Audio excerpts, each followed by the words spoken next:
warahmatullahi wabarakatuh.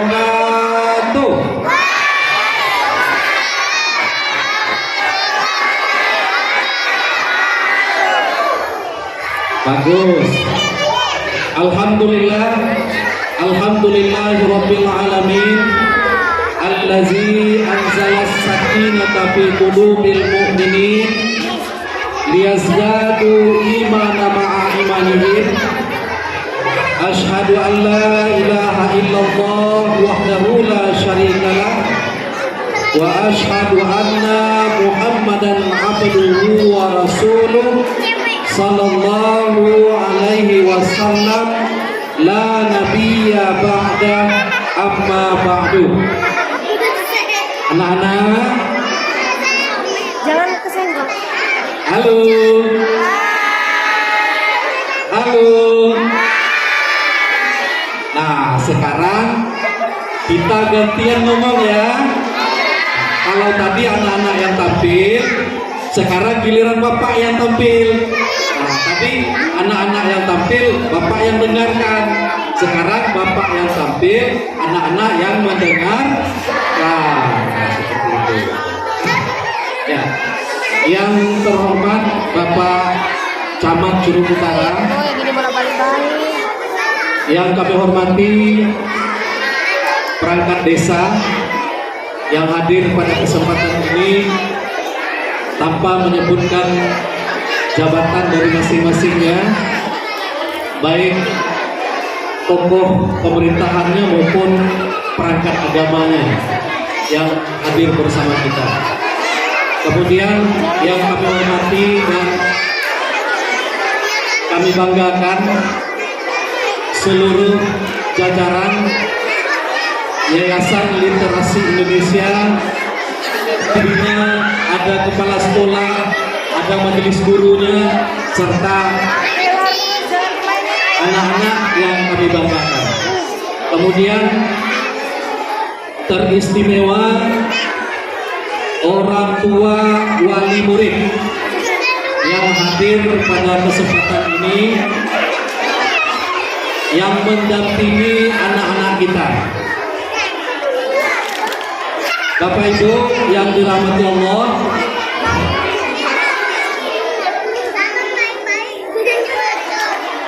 halo. Coba duduk yang rapi kayak tadi. Coba Bu, dikasih apa-apa duduk yang rapi Bu.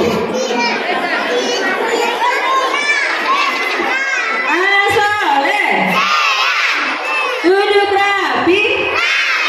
Mana rapinya? Mana buktinya? Oke, Bapak Ibu yang dirahmati Allah, inilah gambaran kita waktu kecil dulu. Nah, jadi kita nggak perlu marah kepada anak-anak kita. Inilah gambaran kita waktu kecil, bagaimana susahnya guru kita, bagaimana susahnya orang tua kita dalam mendidik kita. Terima kasih Bu, karena anak-anak ini hanya bisa patuh kepada gurunya.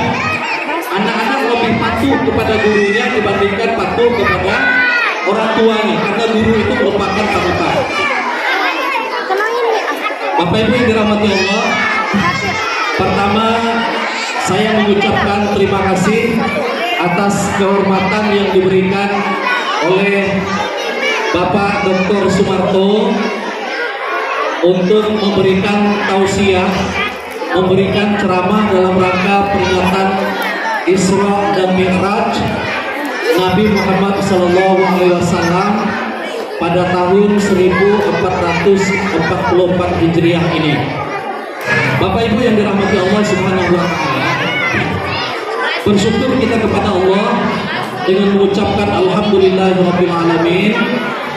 Pada kesempatan ini kita dapat hadir di dalam masjid ini dalam rangka memenuhi undangan dari Yayasan Literasi Qurani untuk memperingati Isra dan Mi'raj.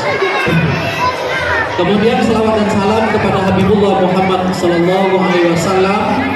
Allahumma shalli ala Sayyidina Muhammad wa ala ali Muhammad. Coba anak-anak sudah diajarkan selawat oleh ibu gurunya. Nah, coba kita berselawat ya. Allahumma shalli ala Sayyidina Muhammad wa ala ali Muhammad. Bagus. Bapak Ibu yang dirahmati Allah, dalam peringatan Isra dan Mi'raj ini, apa yang kita sampaikan tidak banyak, tidak banyak dan tidak terlalu rumit. Yang pertama, kita bangga karena kehadiran saya tampil di sini sebenarnya mewakili apabila ada yang salah, nanti banyak yang koreksinya nih, yang hebat-hebat. Dan saya lihat itu dari sisi umur memang adik-adik saya, tetapi dari segi ilmu dan dari segi gelar itu jauh di atas saya. Ada Ustadz Dr. Sumarto, ada tadi saya lihat di belakang Ibu Dr. Asri Karolina, mana tadi? Nah itu Ibu Dr. Asri Karolina, ada Ibu Dr. Emi Kolila, nah, ada Bapak Sapriansa, nah, apalagi ilmu Pak Imam kita dan tokoh-tokoh masyarakat yang ada di tengah-tengah kita pada kesempatan ini. Bapak Ibu yang dirahmati Allah, ceramah peringatan Isra dan Mi'raj ini yang besar manfaatnya bukan kepada anak-anak kita. Anak-anak kita ini beginilah kondisinya. Mereka belum memahami karena memang umurnya anak-anak. Tetapi walaupun bagaimana, dampak dari peringatan Isra dan Mi'raj ini, dia dalam keadaan ribut, dalam keadaan bercanda, kemudian bergurau dengan teman-temannya, memori ini dia simpan berpuluh-puluh tahun yang akan datang. Ini merupakan memori dan energi positif terhadap pemahaman nilai-nilai agama terhadap anak-anak kita. Jadi dia ingat, sebesar-besar ini sudah ingat ini Pak. Nanti 20 tahun yang akan datang dia sudah ingat.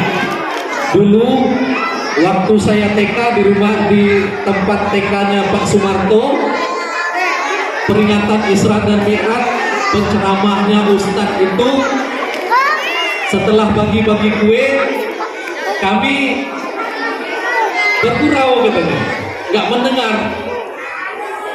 Nah seperti itu. Tapi memori itu lengket di kepalanya. Apa maksudnya Bapak Ibu yang dirahmati Allah? Sesuai dengan misi Pak Sumarto bahwa pendidikan itu menurut ahli pendidikan ada dua tujuan utama. Apa tujuan utama pendidikan itu? Yang pertama, ada diistilahkan oleh orang Tasikmalaya Pak. Kalau nggak bahasa Tasikmalaya nanti protes Pak. Yang pertama itu namanya transfer of knowledge. Jadi transfer of knowledge itu adalah memindahkan ilmu pengetahuan. Tadi memindahkan ilmu pengetahuan dari guru-guru TK kita ke anak-anak kita dengan penampilan berbagai macam penampilan tadi. Luar biasa kita bangga kita terhadap penampilan anak-anak kita itu. Itu namanya transfer of knowledge, memindahkan ilmu dari guru ke murid. Misalnya diajarkan asyhadu alla ilaha illallah wa asyhadu anna muhammadar Rasulullah. Nah, itu 3. Tetapi tujuan pendidikan tidak hanya sampai di sana. Mundur ya. Tujuan pendidikan tidak hanya sampai di memindahkan ilmu pengetahuan. Ada tujuan pendidikan yang kedua, yaitu transfer of value. Inilah yang berat. Apa transfer of value? Yaitu memindahkan atau mentransfer nilai-nilai, mentransfer keteladanan, mentransfer nilai moral dari guru kepada anak. Sehingga kalau untuk mengatur anak, kasih ke gurunya, jangan kita yang atur. Sehebat-hebat apapun kita, bergelar magister, bergelar doktor, kita jadi guru, susah untuk mendidik anak kita sendiri. Benar, Bu? Ada yang guru nggak? Coba angkat tangan, Bu. Anak kita ingin jadi guru. Ditanya, ada yang guru nggak? Anak kita angkat tangan. Jadi seperti itu, Bapak Ibu. Untuk mendidik anak-anak kita, susah kita yang mendidiknya. Kasih ke orang lain, kasih ke yang ahlinya. Tetapi orang yang mendidiknya itu harus menanamkan, harus mentransfer nilai-nilai yang benar. Sehingga pepatah mengatakan, kalau guru kencing berdiri, maka murid, seperti itu. Kalau guru kencing berdiri, murid kencing berlari. Artinya murid itu jauh lebih kreatif untuk menerima dan mengaplikasikan ilmu yang diajarkan oleh guru. Apalagi kalau yang ditransfer oleh guru itu yang positif. Bapak Ibu yang dirahmati Allah Subhanahu wa taala, berkaitan dengan peristiwa Isra dan Mi'raj, bahwa Allah Subhanahu wa taala menceritakan peristiwa Isra dan Mi'raj di dalam surat apa? Anak-anak, siapa yang membaca kalam ilahi tadi coba angkat tangan. Mana orangnya? Surat apa tadi, Nak? Ibu kepala sekolahnya sudah mulai doorpress ini. Nanti Pak Ustadznya memberi pertanyaan kepada kalian. Siapa yang bisa menjawab maka akan dapat hadiah. Ya. Pertanyaan pertama, coba dengarkan. Peristiwa Isra dan Mi'raj di dalam surat apa? Maju. Ayo. Surat apa?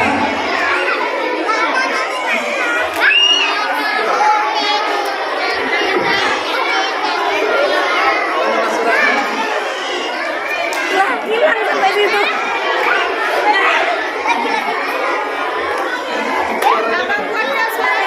Apa suaranya? Ina.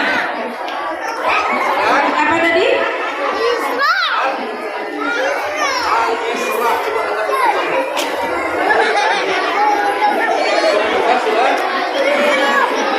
Bagus.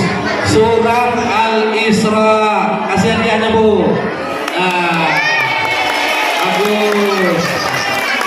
Siapa lagi yang mau dapat hadiah? Syaratnya diam, Bu. Bapak Ibu yang dirahmati Allah, peristiwa Isra dan Mi'raj diceritakan oleh Allah di dalam surat Al-Isra ayat 1 yang sudah disebutkan oleh anak kita tadi dan sudah dibacakan juga tadi. Subhanallazi asra bi 'abdihi lailan minal masjidil haram ilal masjidil aqsa allazi barakna haulahu linuriyahu min ayatina innahu huwas sami'ul basir.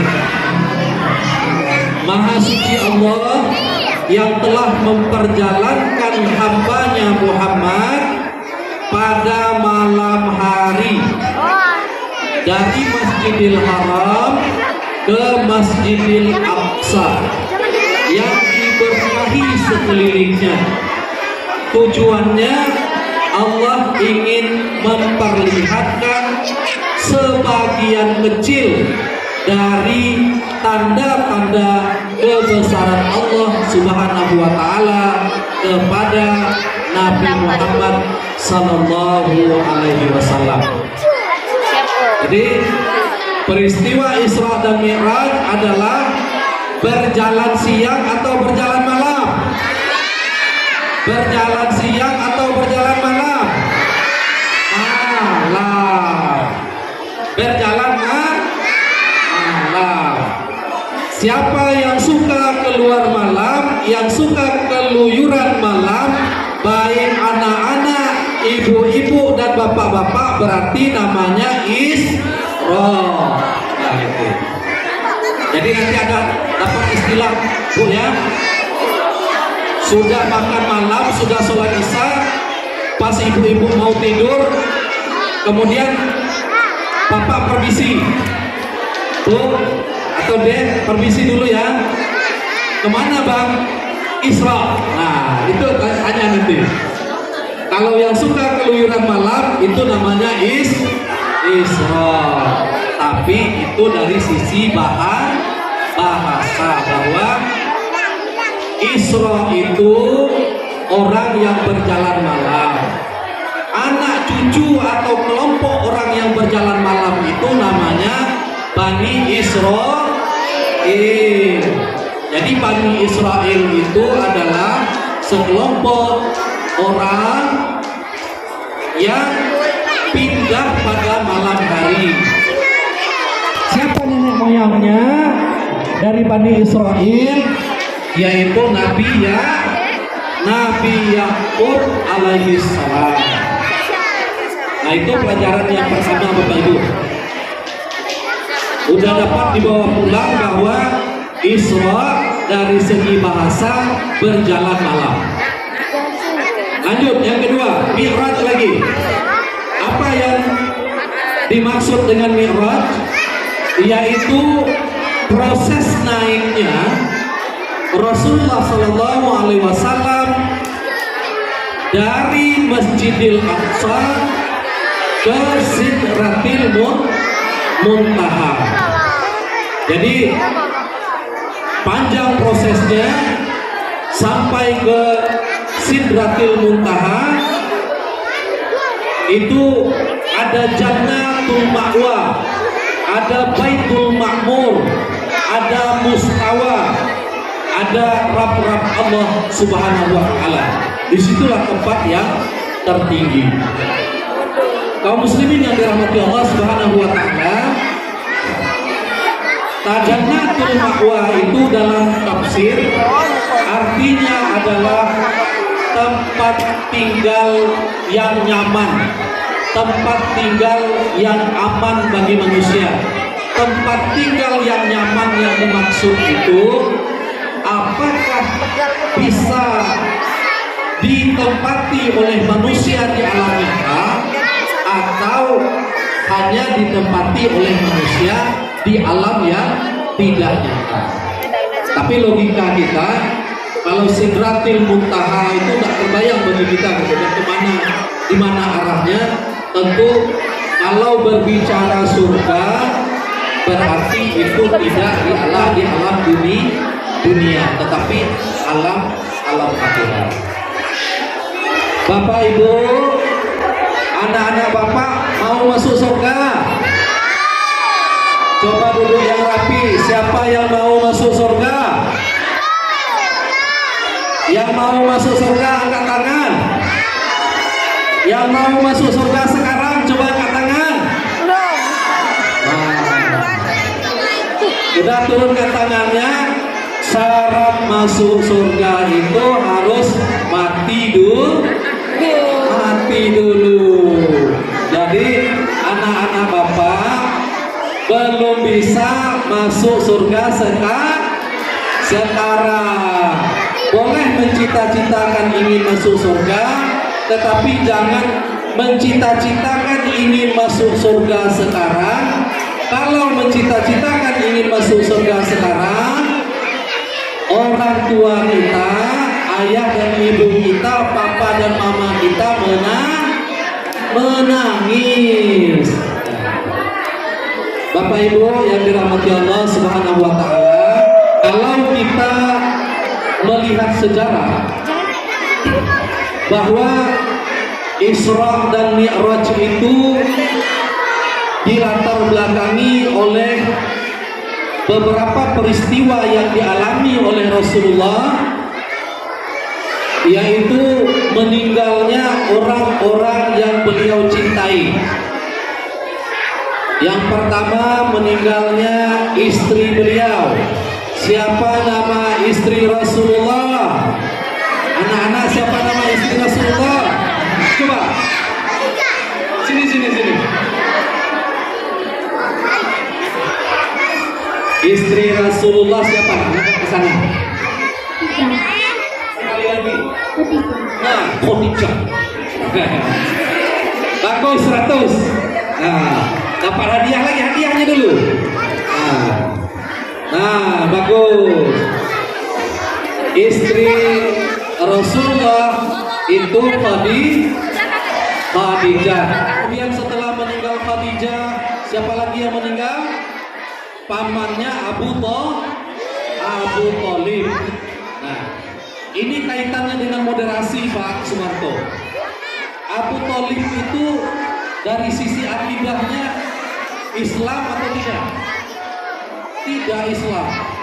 Artinya dalam sejarah perjuangan Rasulullah SAW, yang pertama menerapkan prinsip-prinsip moderasi adalah Rasulullah sendiri. Rasulullah dan Abu Thalib, pamannya yang berbeda akidah, tetapi dia membela mati-matian Rasulullah SAW dalam menyebarkan ajaran Islam. Ini, Bapak Ibu yang dirahmati Allah, selanjutnya tahun itu dinamakan dengan Amul Husni, yaitu tahun kesedihan. Kemudian lanjut kita kepada peristiwa Isra-nya, bahwa berjalannya Rasulullah SAW yaitu atas izin Allah. Ini yang perlu kita garis bawahi, atas izin Allah. Anak-anak suka nonton film kartun? Siapa yang suka nonton film kartun? Siapa yang suka nonton game PXP?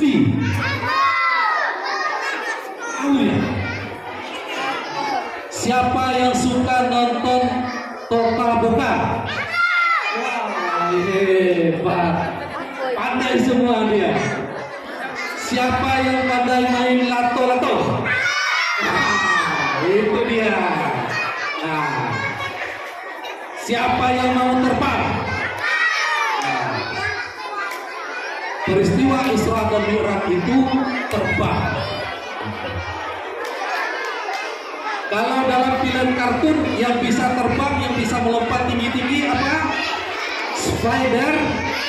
Spider-Man. Kita dengar cerita Spider-Man versi Isra dan Mi'raj. Jadi Rasulullah itu jauh lebih hebat dari bintang film Spider-Man. Rasulullah itu diterbangkan oleh Allah Subhanahu wa taala ke langit yang ketujuh, ke Mustawa dan Rahab, ke Sidratul Muntaha, tidak sampai 1 malam. Bapak Ibu yang dirahmati Allah Subhanahu wa taala, peristiwa Isra dan Mi'raj itu tidak masuk akal.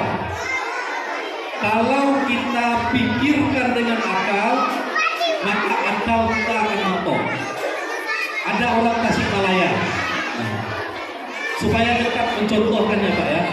Orang Tasikmalaya namanya Immanuel K. Ada orang Tasikmalaya namanya itu Pak? Enggak ada ya. Ya, Immanuel K dalam sebuah tulisannya mengatakan begini, saya menghentikan penelitian saya, mengistirahatkan otak saya, dan memberi ruang kepada pikiran dan iman saya untuk meyakini terjadinya peristiwa Isra dan Mi'raj. Apa artinya? Sudah banyak orang-orang non-Islam yang mencoba untuk mencari kelemahan, yang mencoba untuk memikirkan, mematahkan bahwa peristiwa Isra dan Mi'raj itu tidak terjadi, tetapi tidak sanggup. Ternyata justru dia yang stres, dia yang teler kalau memikirkan peristiwa Isra dan Mi'raj itu. Bapak Ibu yang dirahmati Allah, apa yang dilakukan oleh orang kafir Quraisy terhadap Abu Bakar ketika Abu Bakar menyampaikan bahwa ia tadi pagi telah mendengarkan cerita dari Rasulullah SAW bahwa tadi malam beliau mengalami peristiwa Isra dan Mi'raj. Maka kata Abu Bakar, berjalan dari Masjidil Haram ke Masjidil Aqsa itu 1.200 km lebih, ditempuh dengan unta selama 3 bulan. Nah, masuk. Maka orang Quraisy mengolok-olok Abu Bakar.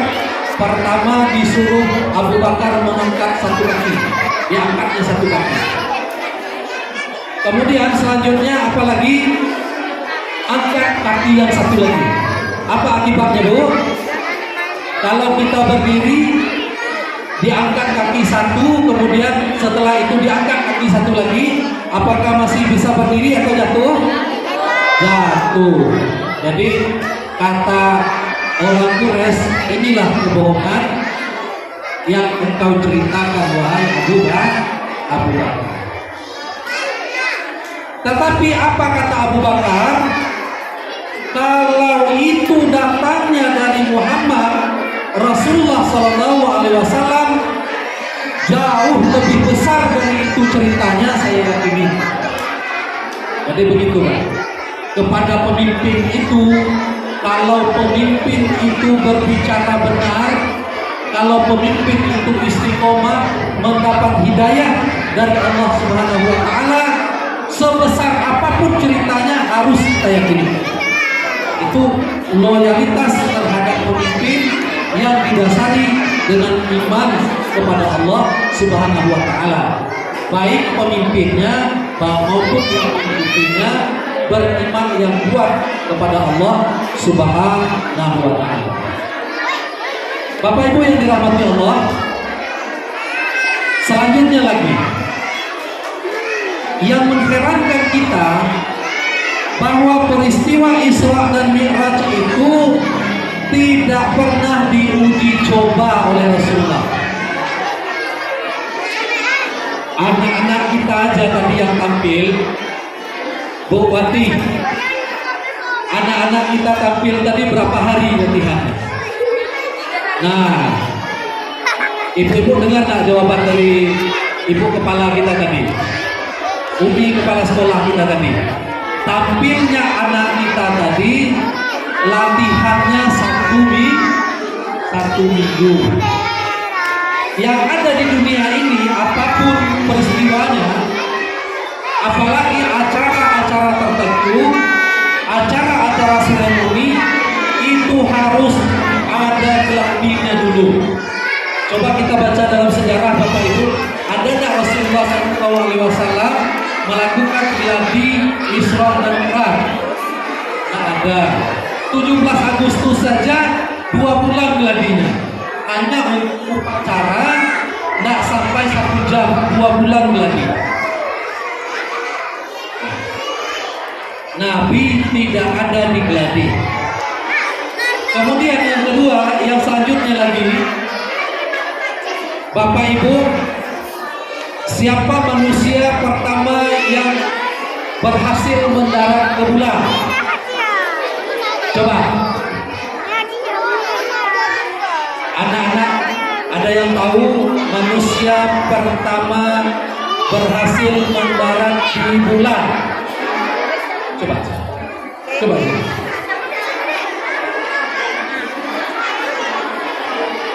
Siapa manusia pertama mendarat di bulan?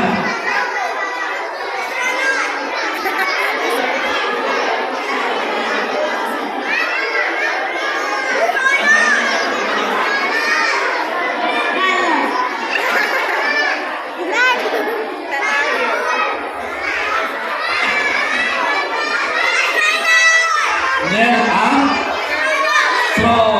Nah, ini anak-anak kita ini udah bagus jawabannya, tetapi belum tepat. Nah, beda lagi. Jadi Neil Armstrong yang berhasil pertama kali mendarat di bulan itu memakai kendaraan yang bernama Apollo berapa? Apollo 11. Apa arti kendaraan Apollo 11? Sudah 10 kali percobaan mengirimkan manusia ke luar angkasa dengan kendaraan bernama Apollo. Alhamdulillah tidak balik lagi ke bumi. Nah, itu artinya. Maka Neil Armstrong yang ke-11 kalinya dengan Apollo 11 baru berhasil mendarat di bulan. Ini menandakan bahwa peristiwa Isra dan Mi'raj itu adalah peristiwa yang fenomenal, peristiwa yang viral sepanjang sejarah kehidupan manusia dan tidak akan pernah terjadi yang akan datang. Nah, kita tujuannya lagi karena tidak aman lagi. Tujuan Isra dan Mi'raj. Tujuan Isra dan Mi'raj itu hanya satu, yaitu menjemput perintah sholat. Jadi sholat itu seperti yang disampaikan oleh Pak Camat kita tadi, itu bukan perintah sembarangan, tetapi perintah itu dijemput oleh Rasulullah ke Sidratil Muntaha. Jadi menjemput perintah sholat. Mengapa sholat itu harus dijemput? Karena sholat itu adalah amalan yang paling penting dalam hidup dan kehidupan kita. Saking pentingnya sholat itu bahwa Rasulullah SAW memerintahkan kepada kita murku auladakum bisolat bisab'i sanah. Ajari anakmu sholat ketika berumur 7 tahun. Anak-anak kita ini belum mencapai umur 7 tahun. Nah, itu bagus, main lato-lato. Coba nanti kita main lato-lato. Jadi perintah sholat pada umur 7 tahun. Kalau kita kaitkan dengan kewajiban bahwa wajibnya sholat itu ketika berumur balik. Nah, ini pertanyaan yang harus dijawab dan jawaban ini diamalkan oleh Bapak Ibu wali orang tua dari anak TK. Coba dengarkan Bapak Ibu, bahwa anak-anak kita yang kita ajarkan sholat mulai berumur 2 tahun sampai balik berakal atau mulai kapan dia mau sholat sampai balik berakal itu pahalanya diperuntukkan untuk bapak dan ibu yang berstatus sebagai orang tuanya. Itu yang pertama. Kemudian yang kedua, pahalanya untuk umi-umi, untuk guru-guru, untuk ustaz-ustazahnya yang di TK, yang di MA, yang di PAUD, yang mengajarkan anak-anak itu sholat. Tapi ada catatan, Bapak. Catatan inilah yang perlu digarisbawahi. Kapan dia akan berpahala? Kapan pahala itu didapatkan oleh bapak dan ibu? Kapan pahala itu didapatkan oleh ibu-ibu? Kalau ibu-ibunya juga sholat. Kalau bapak-bapak dan ibu-ibu kita mengajarkan anak kita sholat, anak kita rajin sholat, anak kita berjilbab, anak kita sopan, tetapi kita tidak sholat, maka pahala itu tidak ada tempat buku rekening mentransfernya oleh Allah. Coba Pak, ada orang yang ingin memberikan uang kepada kita, tetapi orang itu di luar negeri atau di Jakarta, dia nggak mau ngantarkan ke kita. Kemudian dia telepon, Pak, Bu, Bapak Ibu dapat hadiah. Sekarang kan sering ditelepon dapat hadiah. Itu penipuan. Tetapi ini kita contohkan yang sebenarnya. Saya mau mentransfer uang kepada ibu, contohnya. Berapa jumlahnya? 20 juta. Tapi dengan syarat ibu punya salah satu buku rekening di bank. Jadi ada buku rekening, apakah BRI, apakah BSI, atau rekening bank apa saja. Ternyata bapak ibu yang menerimanya ini tidak ada buku rekening. Bisa ditransfer nggak Pak? Nggak bisa. Nggak bisa. Apa kata Rasulullah SAW? Man dhalla ghairi. Siapa yang menganjurkan satu kebaikan, falahu mislu ajri, baginya diberikan pahala yang sama bi amalihi, dengan amal orang yang mengerjakan kebaikan atas anjuran kita itu tanpa mengurangi dari amalan kita. Jadi kalau honor kurang besar, sertifikasi belum menerima, Bapak Ibu sebagai guru jangan berkecil hati. Kalau Bapak Ibu yang ngajar ngaji lillahi ta'ala, kemudian kadang-kadang dibayar oleh anak, kadang-kadang tidak, jangan berkecil hati. Pembayaran di akhirat jauh lebih besar dibalasi oleh Allah dengan pembayaran di dunia. Nah, Bapak Ibu juga nggak percaya kalau itu mendapat pahala dari Allah. Ada hadis sahih lagi, kata Rasulullah SAW, man sanna fil islami sunnatan hasanah falahu ajruha ajrun wa ajruha, wa man sanna fil islami sunnatan sayyi'ah falahu wizrun wa wizruha wa ba'daha. Apa artinya Bapak Ibu?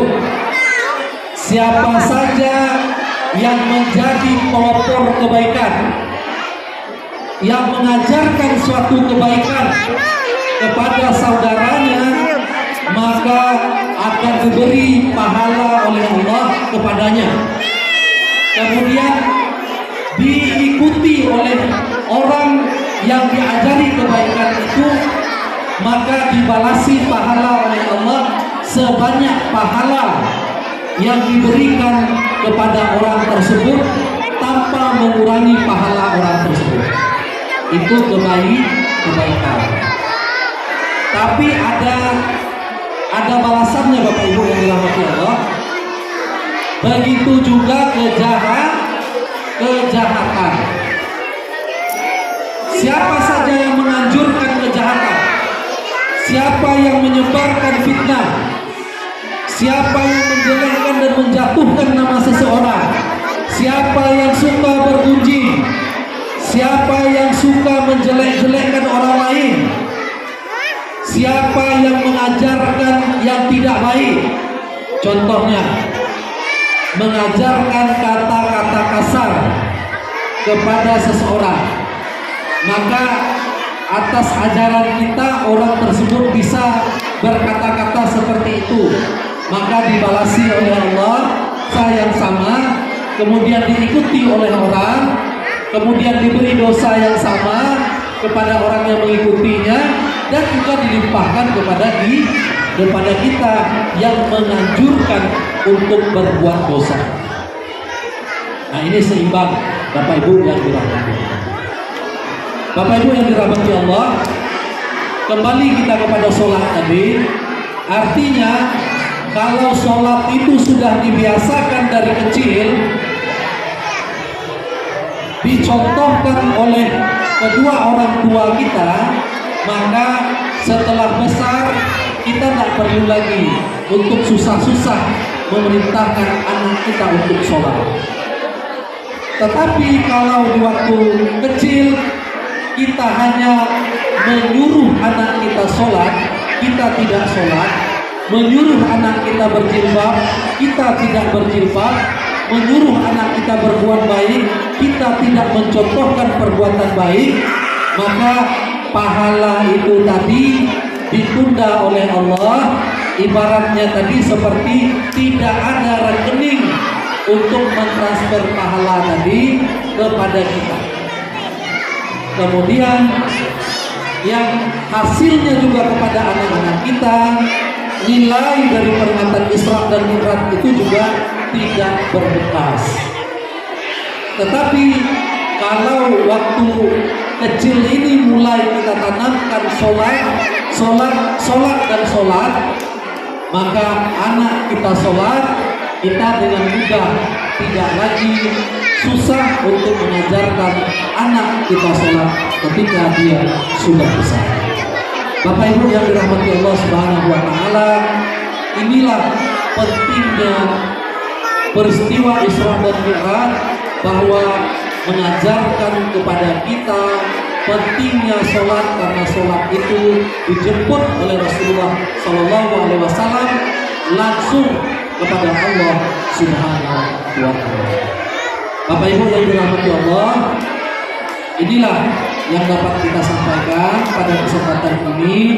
Semoga bermanfaat bagi kita bersama, bahwa peristiwa Isra dan Mi'raj bisa bernilai bagi kita, bisa kita amalkan dalam hidup dan kehidupan kita bersama. Bapak Ibu yang dirahmati Allah Subhanahu wa Ta'ala, lebih kurang mohon maaf. Bapak Ibu saya mohon maaf, kemudian kepada Allah kita minta ampun. Kita tutup dengan bacaan alhamdulillah. Bila itu berjaya. Wassalamualaikum warahmatullahi wabarakatuh.